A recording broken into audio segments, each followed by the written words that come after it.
Thank you for tuning into Trevor Talks podcast, where we talk to real people about real topics and real stories. Today's guest is a legend in the making. Not only is she 1/5 of the Grammy-nominated band We the Kingdom, but she is a wife, daughter, sister, and a real person just like you and I. If you're listening today, I believe Franni's story will not only be relatable, but even healing for us to dive into today.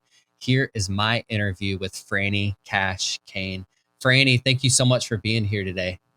Thank you so much for having me. I am so excited to be here. You're not more excited than me, I can guarantee you that, but I'm super thrilled to just finally have this conversation. I watched some live footage of you at Rise Fest a few minutes ago, and your live performance energy is just amazing. Have you always been that energetic, or is this all new for you? Gosh, that's a good question, and that's so sweet of you. So I always tell people, I feel like when you see what I'm doing live and what my performance looks like, it really does come from how my time alone with God, what that looks like. I was always very inspired by David and the Bible when he would say that he would just dance unmagnified before the Lord, or undignified, not unmagnified, undignified. And I love that. My name means free spirit. So freedom has always been something that I wanted to step into and embody. And I think being in We the Kingdom has helped push me into that even more, because it can be vulnerable getting in front of people and showing them what your private quiet time with God looks like, and the freedom, the dancing and all of that. And I've never thought I'm a good dancer, so it can definitely be very vulnerable, but it's definitely helped me step into that freedom even more, which is, I see that as God's way of helping me step into what he's called me to. So Yeah, it's and sweet. I love that you brought up that this is just a reflection of worship that you do on your own time. And I think that's really important. And I was reading an article the other day talking about if your worship doesn't look like it does in private, the same at church, you're just putting on a show. So hearing that is quite refreshing. And was that, I know you said it's very vulnerable for you, but were there steps for you breaking into that freedom on stage? Because, being in front of whether it's 5 people or 5,000 people, this is your time with God, and you're reflecting that on the stage as a worship leader, as a performer, as someone who's just acting in their calling. What did the steps look like with getting vulnerable on stage versus in person? Well, it's interesting. I think that as children, we're so free. We think our refrigerator art is so beautiful. We think that our discoveries are so new and beautiful. And so then as we step into adulthood, we get more fearful of what people think of us. And so for me, I think I've always been really free. Like as a little kid, my mom would always talk about me just spinning around the house, just being so free and all that. And then as I've gotten older, and especially as We the Kingdom has grown, always that criticism from people that they don't like my clothes, or they don't like how much I move, or they don't, like how I sing, or they don't, whatever, all these different criticisms. So I think overcoming that and trying to get back to how I didn't think about myself when I was a kid. I think that's something I learned about. My husband has been reading this book called The Freedom of Self-Forgetfulness. It's by Timothy Keller, but it basically says that if you're thinking too much of yourself, which we call pride, that's still thinking about yourself. But then on the other hand, if you're self-deprecating and you hate yourself, or you are constantly judging yourself, and that's also selfishness because you're thinking about yourself. So I think I'm trying to overcome both sides of that spectrum, because it's a pendulum that's swinging, and trying to stay true to just not think about myself, but just being how I was designed to be since the time I was a kid, and how God has called me to be, which that definitely is work, because every time you hear a criticism, it's kind of sends you backwards. So at least it sends me up. What? I don't want to, offend anybody, but it's just interesting. You are in a band with your dad, your uncle, your brother, and a close family friend. Where did that all start? I know your dad has obviously had an amazing career in music, being a songwriter, and now stepping onto the stage with y'all as a collective. But for you personally, when did you realize that music was your passion and what you wanted to do and felt called to do in your life? Yeah, that's a great question. So the band, I'll touch on that first. The band started, I mean, we've been making music forever. Martin, my brother who plays the drums, he's got hair that is longer than mine. We have a war, but it's definitely at this point, my extensions are out, so his hair is longer. So, But he's my younger brother, and we grew up in the studio. My dad owns a production company, and he was always producing records while I was growing up. And then Scott, my uncle, who is 11 years younger than my dad, he kind of always felt more like my big brother. But then he joined that, started working for the production company about 10 years ago. So that's how Martin and I grew up, just doing our homework on the back couch. And then I, for one, when I was really young, he needed female harmonies. So it's like, well, I don't want to pay somebody else to come. So my mom can't really sing. So Franny taught me how to do it. So that was cool. And same with us, just Martin learning how to play on stuff. And so we've been making music forever together, but we weren't playing live. It was all behind the scenes. I started writing songs. In the industry when I was young, and then same with Martin. So that was behind the scenes was kind of what we always did, but we have a huge place in our hearts for Young Life, which is a high school ministry. That's how my parents met the Lord at Young Life, and same with Scott. So my grandfather was on the board. Like we just had a big place in our heart for Young Life. So we would play some gigs just throughout the years, maybe once or twice a year. And this one gig was in August. It was for a private school that rented out Sharp Top, which is a camp outside of Atlanta, Georgia. And they asked Scott, they had a relationship with Scott to come play. So he just pulled, I need a singer, I'll get Franny, need a drummer, Martin, need, Ed, guitar player, whatever. Pulled all of us, Andrew, come play keys as the band. And the five of us, plus one other guy who's playing bass, just happened to be the band for that week. And we went down to the hot tub on the first night. We were all kind of in a really vulnerable spot in our life. We'd actually just walked through a really traumatic experience together. We walked through some spiritual abuse and emotional abuse together in this really unhealthy church that had been really hard. And when we left, we kind of needed each other because we were the only people that really understood that. And so we started writing songs to help us process that. And one of the songs, first song, Dancing on the Waves, was something that just really touched us because it felt like a gift from God to help us process what we'd been through. And so then you asked me, what was the second question? So that's how the band started. We kind of yeah, looked into it that's how about the show. band started. What about Franny? Like you as a person, where did this all begin for you? When did music become your passion and you knew it was your calling? Yes. Okay. So for me, growing up in the studio, that was super impactful because that taught me about the technicality of it. For my birthday present each year, starting when I was 13. Well, okay, so I guess the first memory I have of music becoming my own, I wrote this little chorus when I was 9. It's so funny. So fun. It was, how did it go? I think somebody said, like, I heard an adult in my life say, like, I got Jesus, so I'm good. So I wrote a little chorus, and it was, I got Jesus, yeah, I got Jesus. Just silly little 9-year-old song. And my dad finished it out and made it into this, like, awesome song. Like he wrote the verses. What was the bridge? It was like, I got the love or the joy and peace and the love of God flowing deep down in my soul. Ooh, like that kind of thing. So we finished it out. He produced it for me, and I just loved that whole experience. I was like, what? Like watching a song come alive was super magical. So then that's kind of when I started writing little ditties. And then when I was 13, I started writing songs, like real songs that were just expressions of my life. And my birthday present that I wanted for my dad each year was for him to produce a song. So by the time I think I was 17, we'd almost gotten a record done, for me, a record done. Just of, just Mhm. random songs I'd written throughout the years. We wrote one, a boy that I had a crush on in middle school asked me what my favorite food was. And so I sent him a voice memo back of PB&J. I love it. So just fun stuff like that, just fun songs. So every year he would produce a song for me. And that's when I started to really fall in love with songwriting and watching songs come alive, where I learned about the technical side of it. I learned a lot about logic and production and comping vocals, and it's how I watched my voice grow. But it was interesting, actually, in this room that I'm in right now. It's the apartment in my parents' house, and my dad had his studio up here for a while before he finished out the basement. And I wrote this. One of my friends moved away, and we kind of had a falling out when I think I was 16, and so I wrote a really sad song about that.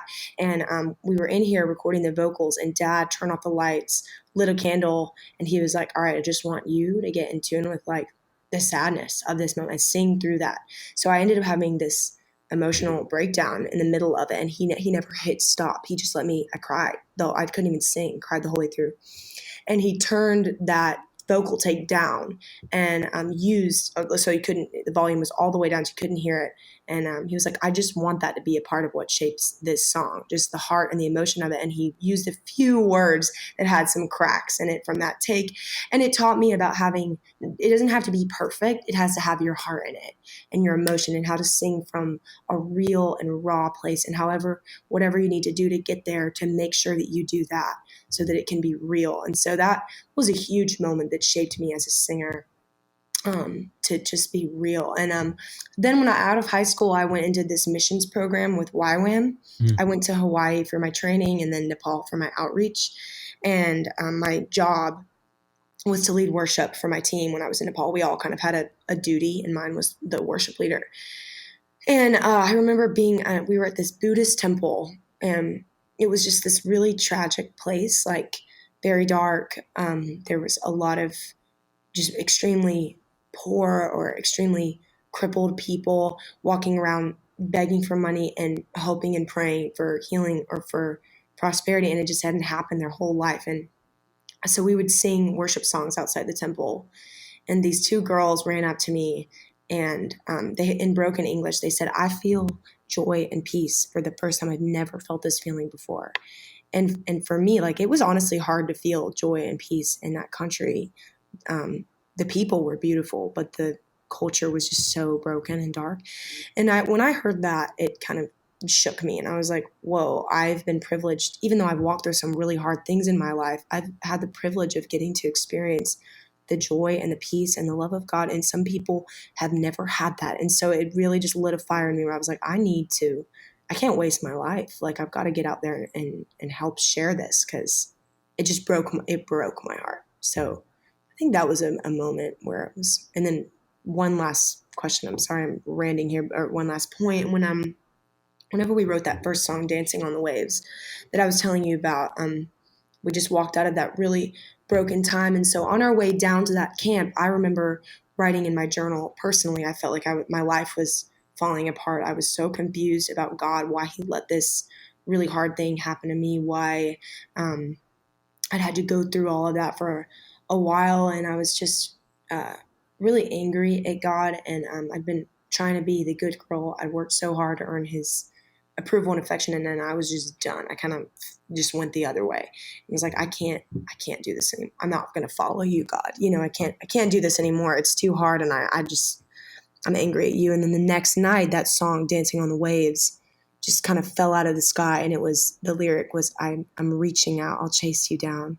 I dare you to believe how much I love you now. So I really don't think that we wrote that song. I think that was a gift from God. And for me personally, that song was God just healing my heart and showing me who he really is. So that kind of drew me into We the Kingdom. I mean, I feel like if we hadn't walked through such hard stuff together, and if that song hadn't come, I don't know if I would have naturally wanted, as a young woman, I think young people want autonomy, and especially in America. So to be in a band with my dad, who's such this big figure in the industry, has always been intimidating. So to be in the band, I feel like God used that song to give me peace about it, and to draw me in, and to show me the purpose that he had for it. And it's ended up being this beautifully redemptive thing. So I'm Yeah, grateful. and the really unique thing about y'all as a band, the songwriting style, it's all vulnerable. It's almost as if, like, even the lyrics for the song Cages, like, you're stripping everything down to be vulnerable. And it's almost like it's either a journal entry or you just having a conversation with God.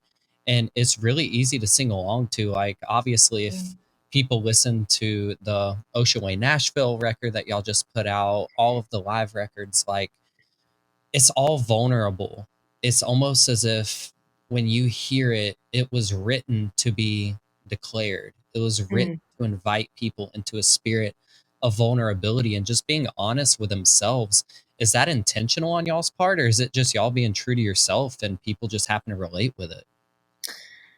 Thank you. That's so encouraging. That I think because we're family, or most of us are family, Yeah. there's this weight that is not there from when I would co-write before. Even though it would be wonderful, I always felt like I had to prove myself a little bit. And so I think being with family, it is so conversational because we're not trying to prove anything. It's like we already love each other. We're already family. We're in this thing together. So that takes so much of the pressure off to where the songs can just feel. I feel like we've almost had a license to try more things, not try to be like somebody else, but to just be more honest, be how we talk to each other anyway, to try some new things. And so that's been such a blessing. I've never experienced co-writing sessions like I have with the band. It's just different. It's really different. It's got to be um different, specifically because like you're with people you trust, you can yeah. trust them. When from a lot of friends that do the co-writes and all that stuff, the first few, maybe even hours, maybe even a day, is you trying to get to know that person, understand what Yes. they're going through, to be able to collaborate to create a piece of art.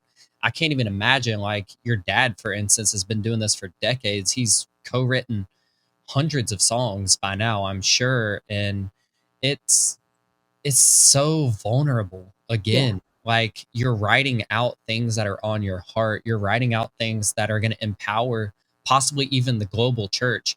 Like some of the songs that are your bigger songs were accidents. Like that's just God Yeah. moving in you. He's moving within Totally. your words. And when does it ever stop? Like, do you have moments where you're just sleeping and you have inspiration for a song? Or do you have to really get in tune with God to be like, Lord, use me in this song? If someone is out there struggling, even if it's just one person, how can we break a barrier in their life? How can we help them find breakthrough? God, even within myself, what does that look like? That's a really good question. There's this book called The War of Art that I love, and I don't think that Dad and Scott have written it, but I feel like they embody a lot of what it talks about. I don't think they've read it. Sorry, not written it. They definitely didn't write it. They may have written it. We don't know. But it talks about pushing past resistance, and uh, sometimes inspiration comes, and that's awesome. But you should keep working, even if it doesn't come. You should keep pushing. And so I always watched my dad and Scott and even Martin and Andrew, all of them growing up, um, did it all the time. Were just like would put in their voice memos if they heard a laugh, the melody of the laugh, they would put that in their voice memos just all the time. No stops because they're pushing past the resistance. They're pushing past the critic inside, and after a while, you just are in this open space of freedom. You're past the your own inner critic telling you that's not gonna, So I think I'm definitely still in the process of what that looks like to constantly be cultivating creativity in my life, because I think it is a constant thing. I've also been reading that it should be a constant thing. I've been reading that book, The Artist's Way by Mhm. Julia Cameron, and she talks a lot about. It's not a Christian book necessarily, but a lot of what she's talking about to me, it really resonates with my faith. She talks about opening yourself up to the great artist, to the creator, who I know is God, Jesus, and letting him pour into me and inspire me. So one of the other things we talk about in the band is being not contriving songs, not necessarily a songwriter, but a song receiver. Just it's all around you. Have you seen that movie August Rush? Yeah. So it's kind of that. Like he would hear music in the train tracks or in the just constantly being aware of all of the music that's happening around us and being inspired by that. And so I think our band does that really well as a whole. I'm personally still learning what that looks like because I think I wonder sometimes if out of everybody in the band, I probably have the biggest inner critic. I don't know if that ties into like the personality thing or the Enneagram. Like I have a really strong six wing on the Enneagram, so I've got a lot of inner critics. So I really have to work through that, which has been a struggle for me. And I felt a lot of resistance. I love to write. I've been writing forever. I feel a lot of resistance with it. And sometimes it can be discouraging, but I think wherever the enemy like attacks us the greatest is where God really wants to use us for the greatest. So that's been inspiring to me to just keep pressing through it. But in our band, we've not really had very many scheduled co-writes. I think we've only had one, genuinely. A lot of it comes from like one of our songs at Sing Wherever I Go. This is just an example. It was during the eclipse in 2017 or 2018. Mhm. We were in North Carolina, and Brevard, North Carolina was one of the places where you could view the eclipse the most. So we were at a Young Life camp, drove to Brevard. The eclipse happened, and as we were driving and it was turning dusk in the middle of the day, it was getting dark. Somebody, I think Andrew, started like drumming on the car seat, like this drum, and then somebody saying like, "I'm gonna sing wherever I go," and we just wrote it there in the middle of this eclipse. And then after the eclipse, we could hear chickens at a local farm crowing. Or what are they? Is it crowing? I Yeah. think I at think like 4 p.m. in the afternoon because they're trained when the sun comes up to crow. So we wrote about creation, pulled that in, and it's just fun because we never really plan it. It's just whenever we all get inspired, or in a rehearsal, like Child of Love came in the middle of a rehearsal. We started playing those chords, and then I sang out the melody, and then somebody else sang Child of God, but I heard it Child of Love, so then we sang out I'm Child of Love.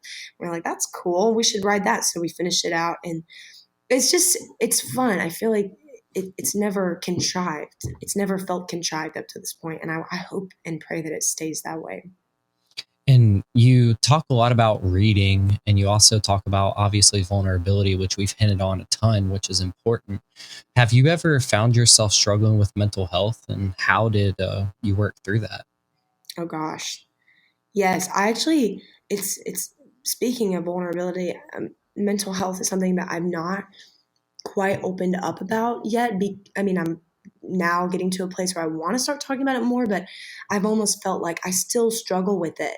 And so talking about it can feel like, well, I'm not there yet. Like I'm not conquered it yet. So it can feel kind of weird to be giving advice. Somebody told me, I opened up a little bit about my struggles, and he said, you need to talk about that on stage.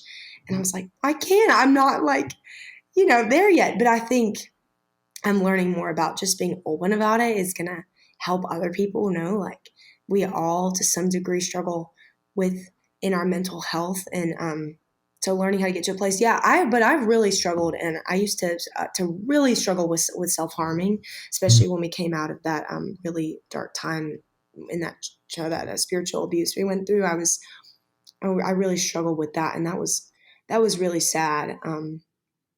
To look back on now and see. And then I think I'm always kind of having to keep an eye on the depression or the anxiety, both of them. I can kind of swing back and forth.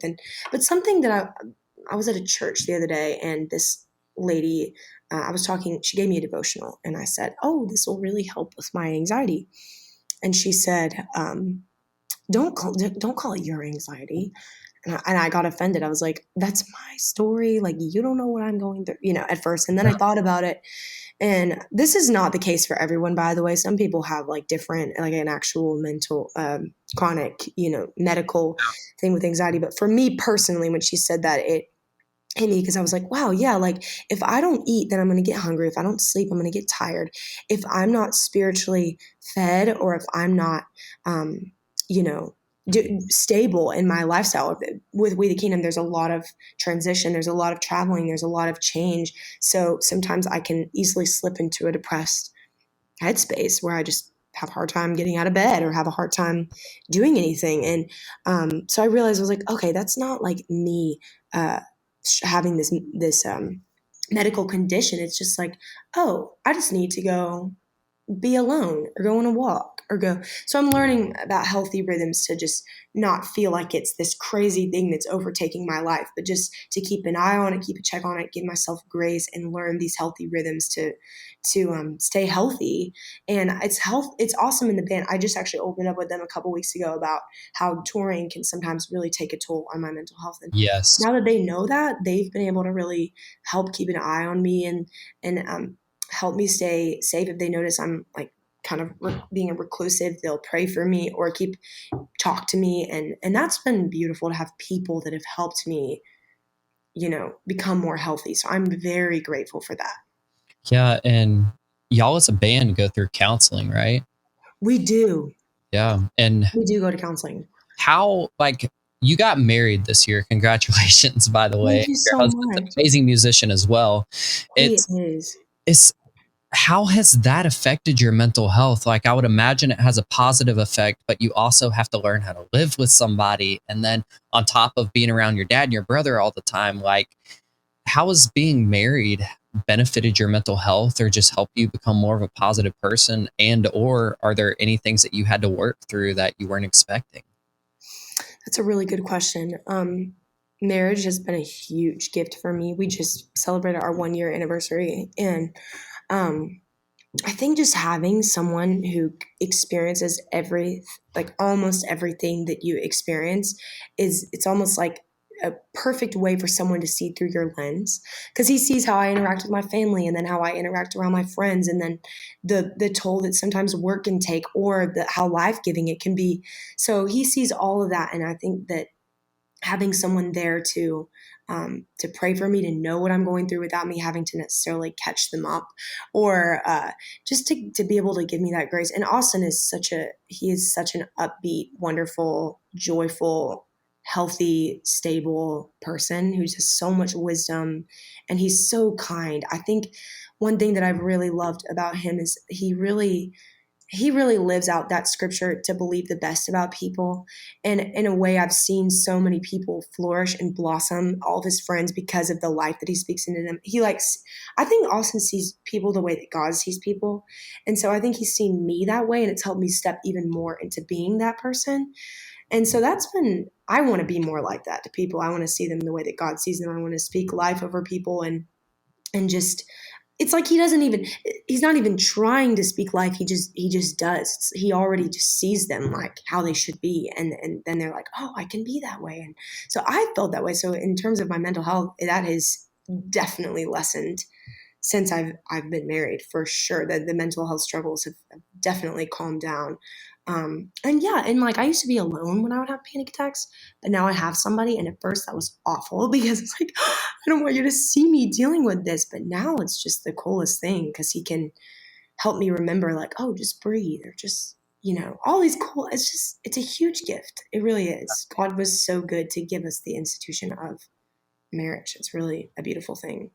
Yeah, and I'm glad we got to talk about panic attacks, mental health, and such. Like, I've slept on the buses, done the events, like I've puked behind stages. Like, Oh, it's a whole thing, and people don't yes. realize. They're like, it must be nice to go tour and do one show and just sleep and all this stuff. Well, number one, when you're on a tour bus, you may sleep, but you're not really getting good rest. No. And then having to stand up on stage in front of people is very vulnerable, especially like for myself. I talk about mental health, my journey with anxiety and overcoming panic attacks and such to chase the calling that God's given me. And it's it's vulnerable, but it's also hard. Like, you're away from your family, you can't necessarily take your animals with you, and that would be fun to do. Yes. Like, I Yes. miss my dog. Like, it's funny. Your name is Franni Rae. My dog's name is Frito Ray. I named him the middle name after my best friend Ray. Shout out to Ray. It's Wait, that's so sweet. he has Frito Ray. Frito Ray. He has his own Instagram page. He's quite famous. He's got I 50 need to look him up. followers. What kind of dog? He's like a Papillon mixed with Saint King Charles Cavalier. Here, I'm gonna show you. And if people are watching on YouTube, they can see it as well. Like, he's just the cutest thing in the Please. world. Look at this. Let's see. He's the best. Oh my goodness He's the gracious. best. He's gonna make He's his first so concert cute. appearance next month, and I'm excited about it. But like, animals are so grounding. Like, they Yeah. love you past everything. And my dog, I would even go as far to say he loves We the Kingdom, but I'll let him speak for himself. Oh, buddy, But I gotta meet him. yes, it's just encouraging to hear your story and what God's done in your life personally. And thank you for being vulnerable and even talking about the self-harm aspect of things. That could be so hard. And I know firsthand, like, God can work through that. He can work through your Mm-hmm. vulnerability. And not that he let us go through that, like, we go through things, but he can help us work through it and navigate life. And it's just a never ending cycle of we're going to have our ups, we're going to have our downs. But at the end of the day, like y'all say a lot, we're a child of love. Like, come Mm-hmm. on. And I love that you said at first it was child of God. Our God is love. So therefore, it still is Mm-hmm. child of God. We're Yeah. navigating through that. Maybe somebody's listening and they're not a believer. They stumbled across this episode by accident. You're a child of love, whether you know it or not. God loves you so much. Yes. And that's what y'all's music echoes. And for the last thing I wanted to ask is, what's next for you, Franny? Like, you love books, you love writing, you love music. Mm. Write a book. Like, are you just gonna navigate this personal piece of your life and mental health? And it doesn't have to be big and glamorous. I feel like everybody's like, oh, I've got to have something to top the next thing. That's not it. Like, Right. what's next for Franni Rae Cash Cain? Oh, that's so sweet. So I think that right now I'm trying to find healthy rhythms in the middle of a busy touring schedule. The tour bus, like you said earlier, it's not what I imagined it would be like, and it is really hard. And so I'm trying to figure out just how to be healthy in that way this year. I actually do really want to write a book, so that's so fun that you brought that up. I have a couple different ideas for books that I'd be really excited about. So yeah, and then we're writing. We just started writing for our next project. So I've got some ideas in my head for some new songs. We're working on a Christmas project right now, so I just cut vocals for Amazing. one of those songs, and then I'm really excited to keep writing for our next record that's going to come out next year, 2022. So that's fun. I think writing is a cool process because I think Brooke Lidgerwood, is that how you say her, from Hillsong? She said something Yeah. about whatever you put in is going to come out, Mm. and so that is, yes, eating, but also writing. Whatever you're reading or thinking about, whatever you're being inspired by, whatever you're observing, that's going to come out. So writing is this cool process of like creatively eating something and then putting it out in your own way, expressing your own way.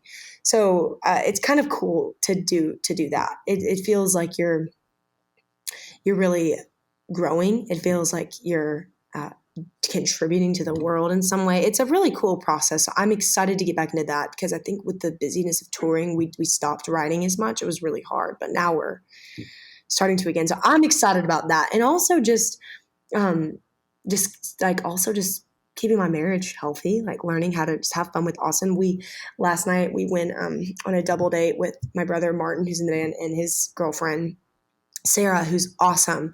They just started dating almost a year ago, and then Austin and I went out. We did we went to a hibachi grill, and even though that like show never gets old, the like volcano, onion volcano, it is so it just never gets old, even though they never change it. It's so mesmerizing. So we were like having the time of our life, and then we got these scooters, almost like bird scooters, but you don't have to like pay for them. Like, you know, Ooh. they're not owned by Bird. They're like our scooters. Yeah. So we're gonna take them on tour.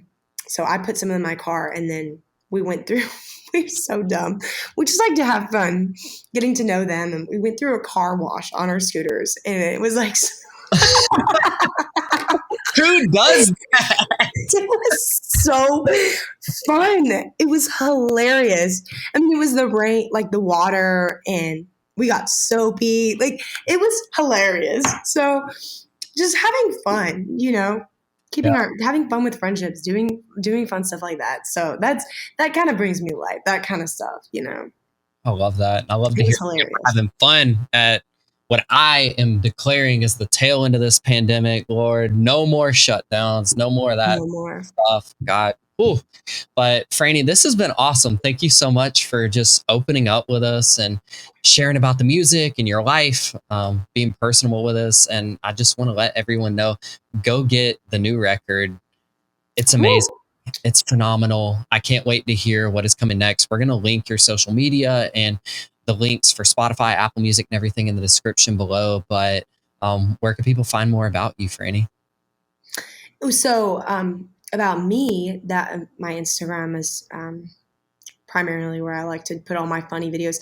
I disabled my Instagram back in the spring for a while, and when I got it back, everyone said the one thing that they missed the most was my funny Instagram videos. So if you like funny Instagram videos, I guess I have some of those. But so that's probably where you probably. But then We the Kingdom Instagram as well. That's where we take the most. I'm not as great with Facebook, so I post on Facebook, but Instagram's where you can really find a lot about us as a band and our daily interactions, stuff about production, studio stuff, uh, what we're working on, to the tour bus. So that's a fun way to keep in touch with us for sure.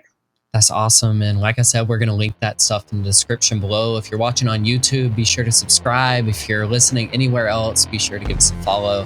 And we just want to thank New Release Today, as usual, for making this episode happen. Franny, again, it's been a pleasure. Everyone go check out that new We the Kingdom project. Go follow them on Instagram and all social media platforms. And be sure to stay tuned for some more amazing stories from real people just like you and I. So we love you.